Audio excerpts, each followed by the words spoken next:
This is Science and Health with Key to the Scriptures by Mary Baker Eddy. Chapter 3, Marriage. What therefore God hath joined together, let not man put asunder.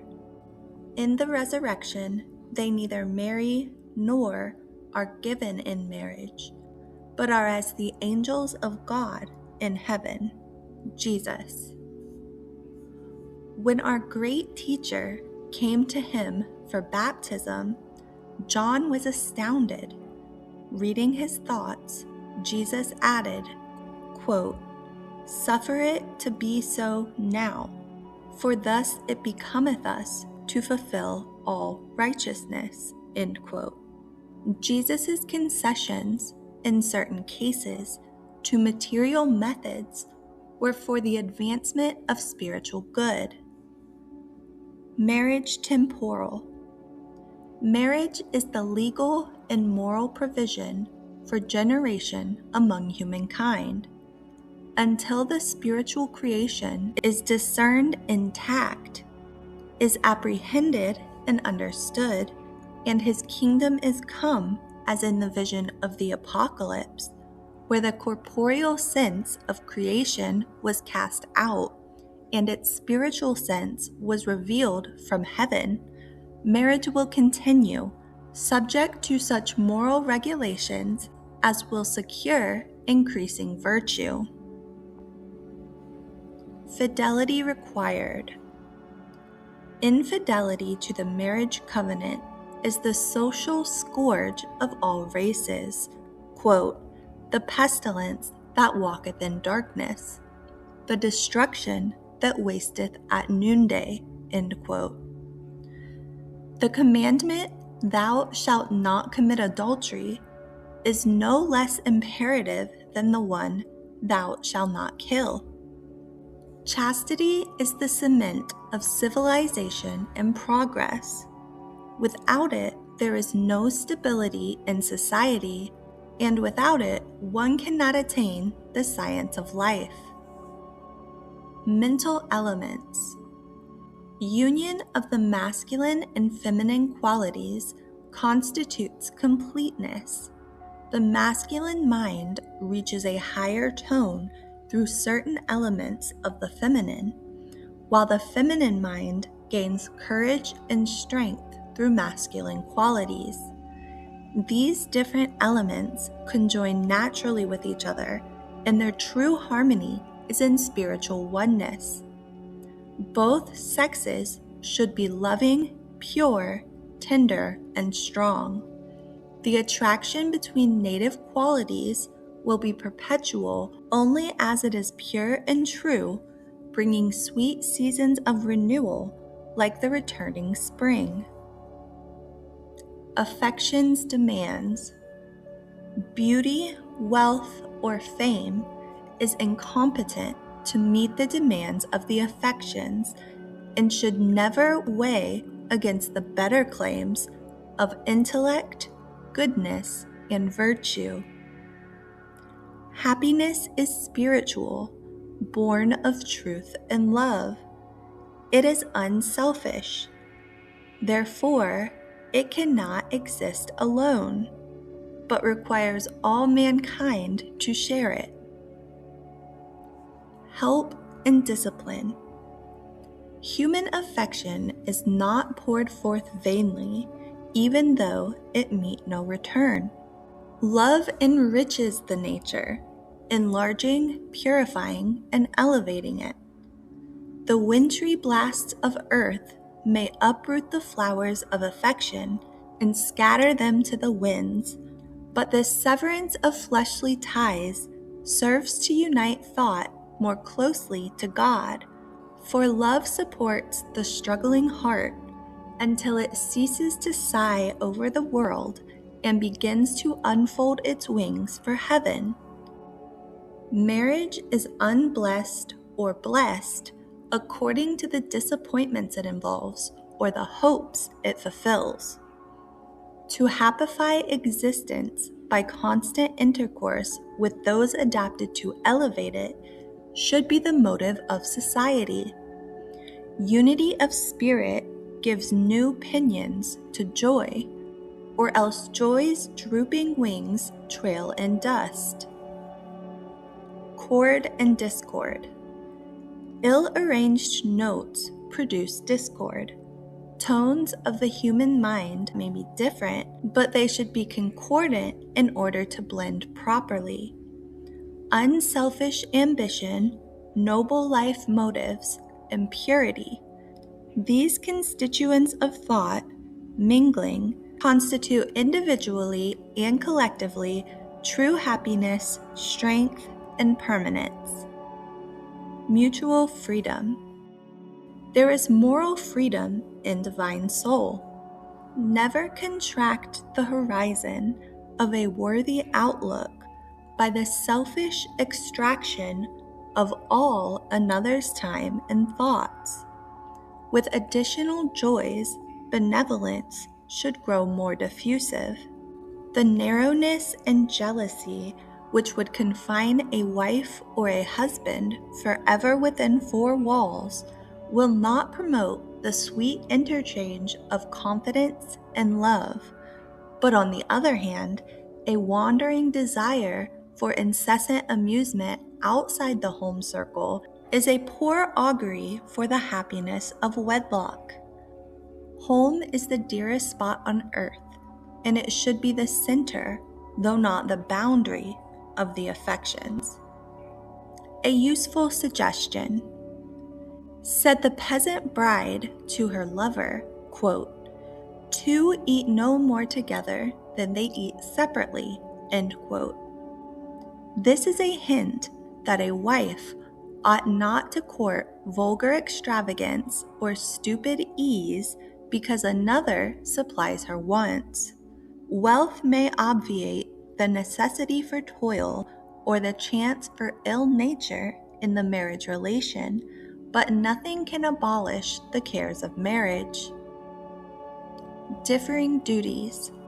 Quote, "She that is married careth how she may please her husband," end quote, says the Bible, and this is the pleasantest thing to do. Matrimony should never be entered into without a full recognition of its enduring obligations on both sides. There should be the most tender solicitude for each other's happiness, and mutual attention and approbation should wait on all the years of married life. Mutual compromises will often maintain a compact which might otherwise become unbearable. Man should not be required to participate in all the annoyances and cares of domestic economy, nor should women be expected to understand political economy. Fulfilling the different demands of their united spheres, their sympathies should blend in sweet confidence and cheer, each partner sustaining the other, thus hallowing the union of interests and affections in which the heart finds peace and home. Trysting renewed. Tender words and unselfish care in what promotes the welfare and happiness of your wife will prove more salutary in prolonging her health and smiles than stolid indifference or jealousy. Husbands, hear this, and remember how slight a word or deed may renew the old trysting times. After marriage, it is too late to grumble over incompatibility of disposition. A mutual understanding should exist before this union and continue ever after, for deception is fatal to happiness. Permanent obligation. The nuptial vow should never be annulled, so long as its moral obligations are kept intact, but the frequency of divorce shows that the sacredness of this relationship is losing its influence, and that fatal mistakes are undermining its foundations. Separation never should take place and it never would if both husband and wife were genuine Christian scientists. Science inevitably lifts one's being higher in the scale of harmony and happiness. Permanent affection. Kindred tastes, motives, and aspirations are necessary to the formation of a happy and permanent companionship. The beautiful in character is also the good, welding indissolubly the links of affection. A mother's affection cannot be weaned from her child because the mother love includes purity and constancy, both of which are immortal. Therefore, maternal affection lives on under whatever difficulties. From the logic of events, we learn that selfishness and impurity alone are fleeting, and that wisdom will ultimately put asunder what she hath not joined together. Center for affections. Marriage should improve the human species, becoming a barrier against vice, a protection to woman, strength to man, and a center for the affections. This, however, in a majority of cases, is not its present tendency. And why? Because the education of the higher nature is neglected, and other considerations, passion, frivolous amusements, personal adornment, display, and pride occupy thought. Spiritual concord. An ill-attuned ear calls discord harmony, not appreciating concord. So physical sense, not discerning the true happiness of being, places it on a false basis. Science will correct the discord and teach us life's sweeter harmonies. Soul has infinite resources with which to bless mankind, and happiness would be more readily attained and would be more secure in our keeping if sought in soul. Higher enjoyments alone can satisfy the cravings of immortal man. We cannot circumscribe happiness within the limits of personal sense. The senses confer no real enjoyment. Ascendancy of good. The good in human affections must have ascendancy over the evil and the spiritual over the animal, or happiness will never be won. The attainment of this celestial condition would improve our progeny, diminish crime, and give higher aims to ambition. Every valley of sin must be exalted, and every mountain of selfishness be brought low, that the highway of our God may be prepared in divine science. The offspring of heavenly-minded parents inherit more intellect, better balanced minds, and sounder constitutions. Propensities inherited. If some fortuitous circumstance places promising children in the arms of gross parents, often these beautiful children early droop and die like tropical flowers born amid alpine snows. If perchance they live to become parents in their turn, they may reproduce in their own helpless little ones the grosser traits of their ancestors. What hope of happiness, what noble ambition can inspire the child who inherits propensities that must either be overcome or reduce him to a loathsome wreck? Is not the propagation of the human species a greater responsibility, a more solemn charge, than the culture of your garden or raising of stock to increase your flocks and herds? Nothing unworthy of perpetuity should be transmitted to children. The formation of mortals must greatly improve to advance mankind. The scientific morale of marriage is spiritual unity. If the propagation of a higher human species is requisite to reach this goal, then its material conditions can only be permitted for the purpose of generating. The fetus must be kept mentally pure, and the period of gestation have the sanctity of virginity.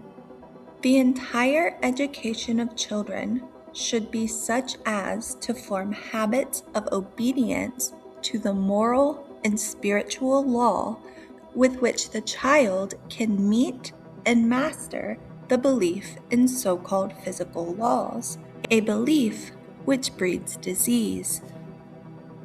Inheritance heeded.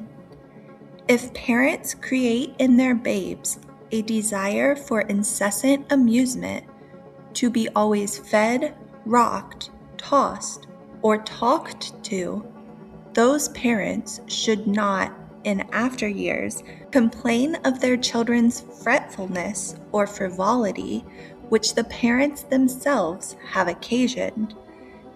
Taking less, quote, thought for your life, what ye shall eat, or what ye shall drink, end quote, less thought, quote, for your body, what ye shall put on, end quote, will do much more for the health of the rising generation than you dream.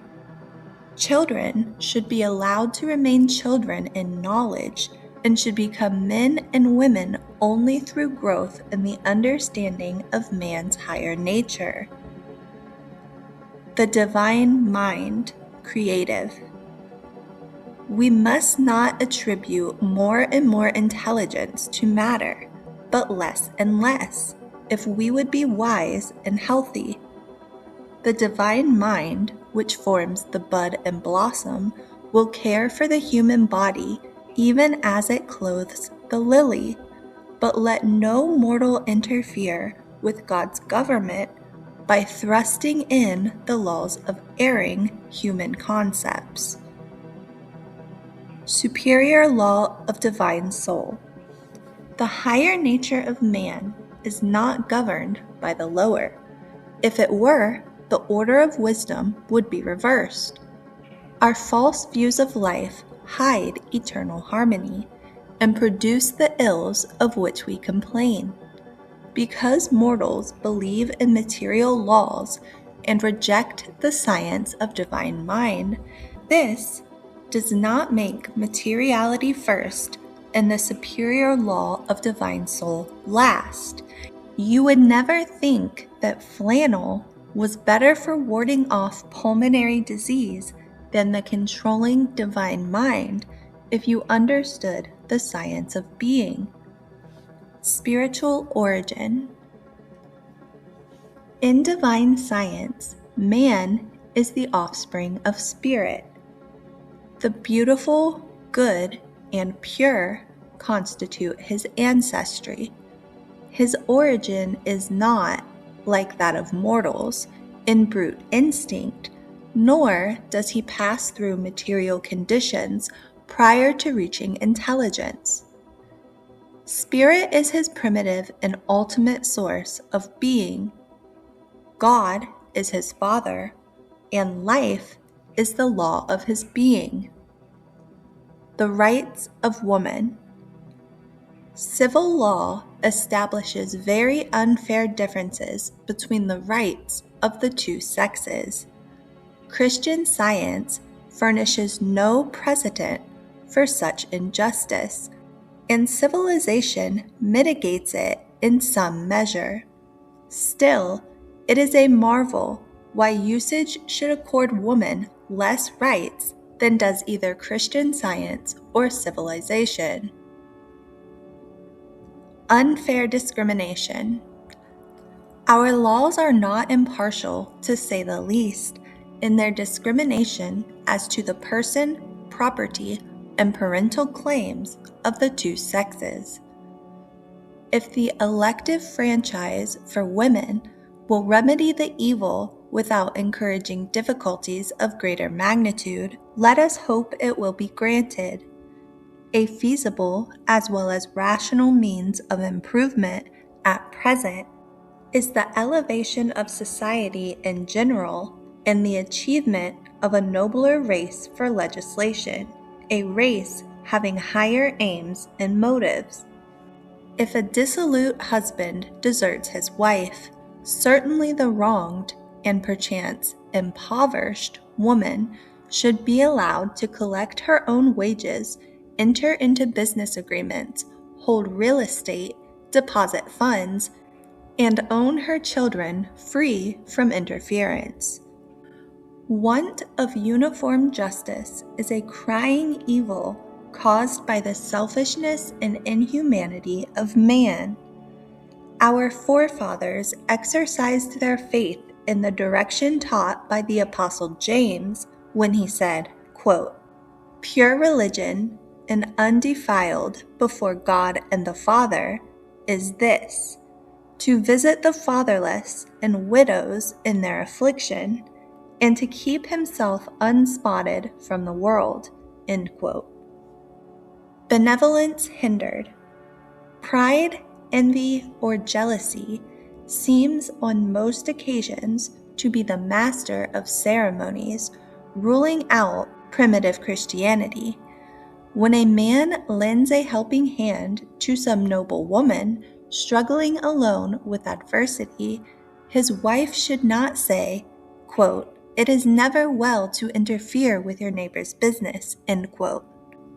A wife is sometimes debarred by a covetous domestic tyrant from giving the ready aid her sympathy and charity would afford. Progressive development. Marriage should signify a union of hearts.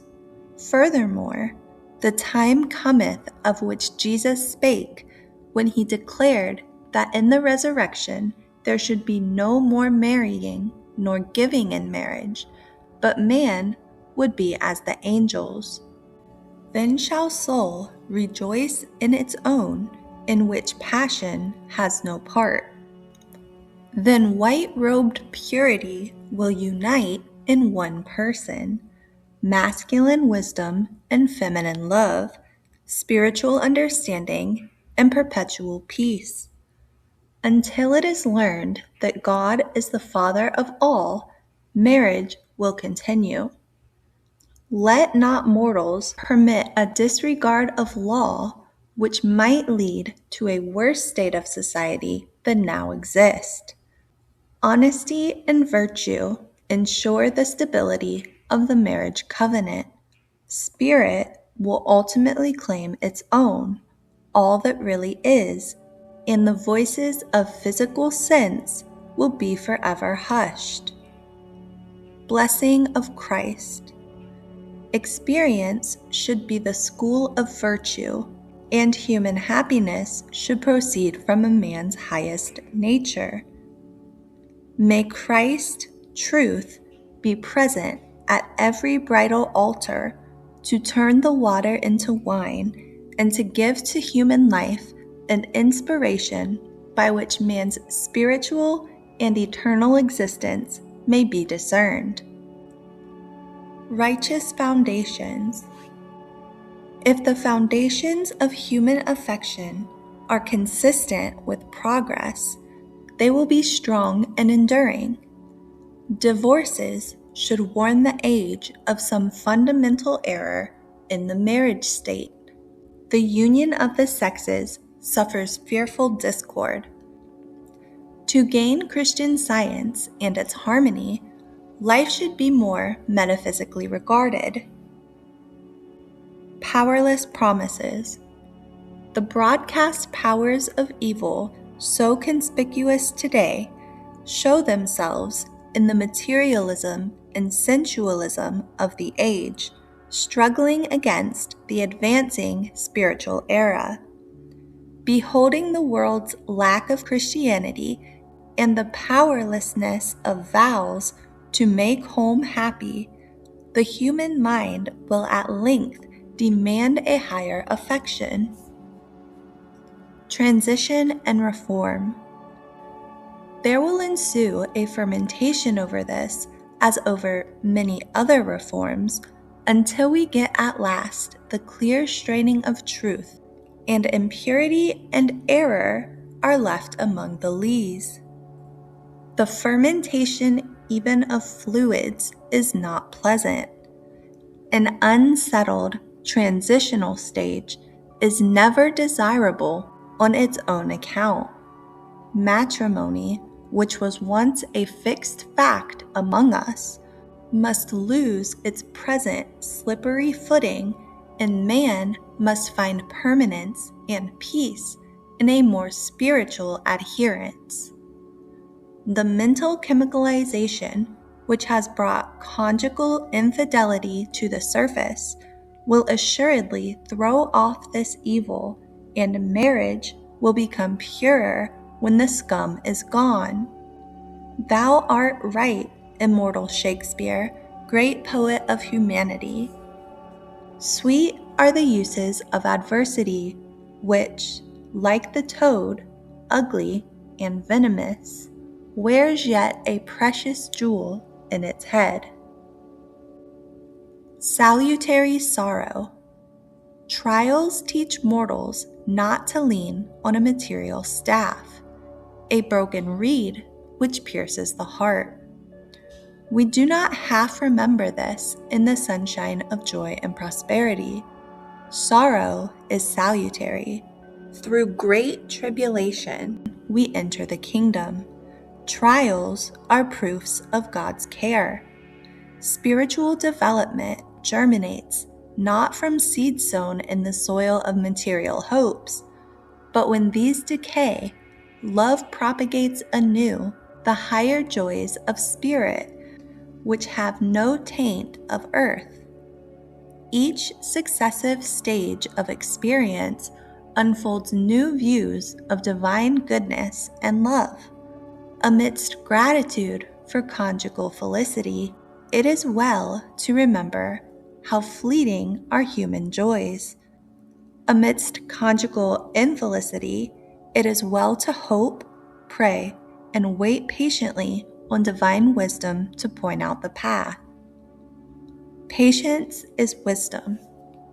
Husbands and wives should never separate if there is no Christian demand for it. It is better to await the logic of events than for a wife precipitately to leave her husband, or for a husband to leave his wife. If one is better than the other, as must always be the case, the other preeminently needs good company. Socrates considered patience salutary under such circumstances, making his Xantippe a discipline for his philosophy. The gold in dross. Sorrow has its reward. It never leaves us where it found us. The furnace separates the gold from the dross, that the precious metal may be graven with the image of God. The cup our Father hath given, shall we not drink it and learn the lessons he teaches? Weathering the storm. When the ocean is stirred by a storm, then the clouds lower, the wind shrieks through the tightened shrouds, and the waves lift themselves into the mountains.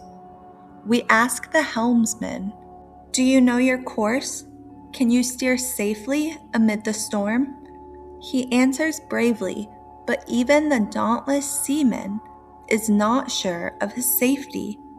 Nautical science is not equal to the science of divine mind, yet, acting up to his highest understanding, firm at the post of duty, the mariner works on and awaits the issue.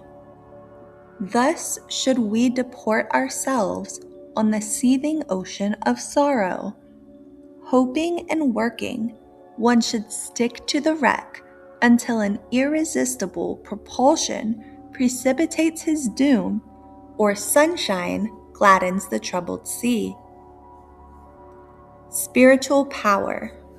The notion that animal natures can possibly give force to character is too absurd for consideration. When we remember that through spiritual ascendancy, our Lord and Master healed the sick, raised the dead, and commanded even the winds and waves to obey him, grace and truth are potent beyond all other means and methods.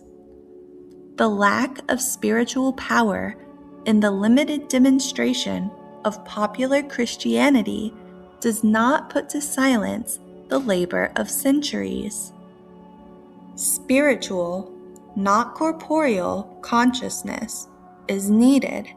Man delivered from sin, disease, and death presents the true likeness or spiritual ideal. Basis of true religion. Systems of religion and medicine treat of physical pains and pleasures, but Jesus rebuked the suffering from any such cause or effect. The epoch approaches when the understanding of the truth of being will be the basis of true religion. At present, mortals progress slowly for fear of being thought ridiculous. They are slaves to fashion, pride, and sense. Sometime we shall learn how Spirit, the great architect, has created men and women in divine science. We ought to wary of the fleeting and false, and to cherish nothing which hinders our highest selfhood. Jealousy is the grave of affection, the presence of mistrust, where confidence is due, withers the flowers of Eden and scatters love's petals to decay. Be not in haste to take the vow until death do us part. Consider its obligations, its responsibilities, its relations to your growth and to your influence on other lives. Insanity and agamogenesis. I never knew more than one individual who believed in agamogenesis. She was unmarried, a lovely character, was suffering from incipient insanity, and a Christian Scientist cured her. I have named her case to individuals when casting my bread upon the waters, and it may have caused the good to ponder and the evil to hatch their silly innuendos and lies, since salutary causes sometimes incur these effects. The perpetuation of the floral species by bud or cell division is evident, but I discredit the belief that agamogenesis applies to the human species. God's creation intact. Christian Science presents unfoldment, not accretion. It manifests no material growth from molecule to mind, but an impartation of the divine mind to man and the universe. Proportionately, as human generation ceases, the unbroken links of eternal, harmonious being will be spiritually discerned, and man, not of the earth earthly, but coexistent with God, will appear. The scientific fact that man and the universe are evolved from spirit, and so are spiritual, is as fixed in divine science as is the proof that mortals gain the sense of health only as they lose the sense of sin and disease. Mortals can never understand God's creation while believing that man is a creator. God's children, already created, will be cognized only as man finds the truth of being. Thus it is that the real, ideal man appears in proportion as the false and material disappears. No longer to marry or to be given in marriage neither closes man's continuity nor his sense of increasing number in God's infinite plan. Spiritually, to understand that there is but one Creator, God, unfolds all creation, confirms the Scriptures, brings the sweet assurance of no parting, no pain, and of man deathless and perfect and eternal.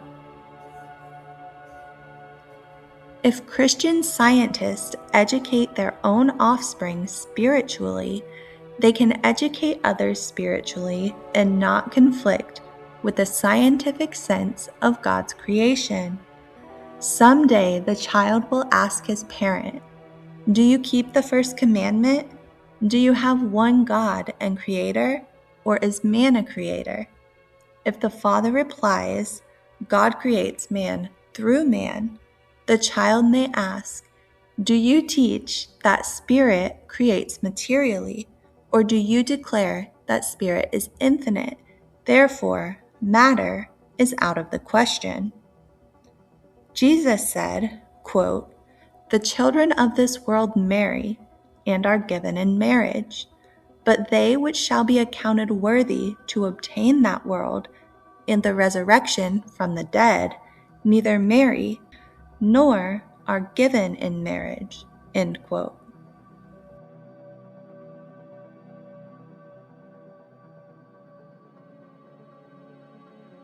That was the end of Chapter 3, Marriage. Join us next time for Chapter 4, Christian Science versus Spiritualism. See you then.